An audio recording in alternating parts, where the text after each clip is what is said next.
இல்ல. நான் Kousi. Welcome to Kousi's talkies. Today நம்ம என்ன பார்க்க போறோம்னா, நம்ம என்ன பார்க்க போறோங்கிறத விட, இன்னைக்கு நம்ம என்ன பேச போறோங்கிறது தாங்க ரொம்ப முக்கியம். ஸோ முழுசா கேளுங்க. ஸோ நம்ம என்ன பார்க்க போறோம்ன்னு ஃபர்ஸ்ட்டு சொல்லிர்றேன். இந்த வீக் எங்க வீட்ல வாங்குன கிராசரி ஐட்டம்ஸ் பத்தி தான் நான் வீடியோல பார்க்க போறீங்க. வந்து நம்ம என்ன பேச போறோம்ன்னு பார்த்தீங்கன்னா, நம்ம லைஃப்ல ஒரு ஸ்டேஜுக்கு அப்புறம், ஒரு வயசுக்கு அப்புறம் திரும்பி பார்த்தா, நம்ம லைஃப்ல கடந்த அந்த பாதையில நிறைய தோல்விகள் இருக்கும். படிப்புல, வேலையில, நட்புல, லவ் லைஃப்ல, மேரேஜ் லைஃப்ல இப்படி ஏதோ ஒரு ஸ்டேஜ்ல நம்ம ஒரு தோல்விய சந்திச்சிருப்போம். லைக் இந்த மாரி ஒரு கஷ்டமான சூழ்நிலைய நம்ம எதிர்கொள்ளும்போது, நம்மளுக்கு உதவி பண்ண யாருமே வரமாட்டாங்க. 1000 பேர் கூட சொல்லுவாங்க.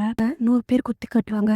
10 பேர் நீ சும்மா இருக்கேன்னு சொல்லுவாங்க. 5 பேர் இவளுக்கு இத விட்டா வேலையே இல்லன்னு சொல்லுவாங்க. ஆனா ஒருத்தர், ஒரு கை மட்டும் எப்பவுமே நம்ம கூடவே இருக்கும். நம்ம கீழ விழும்போதெல்லாம், "இது என்ன உனக்கு புதுசா? எந்திரிச்சு போய் அடுத்த வேலைய பாருன்னு" சொல்லும். அதாங்க தன்னம்பிக்கை, என் நம்பிக்கை. நீங்க உங்க மேல வச்ச நம்பிக்கை. விட்றாதீங்க. கெட்டியா பிடிச்சுக்கோங்க. பாய்.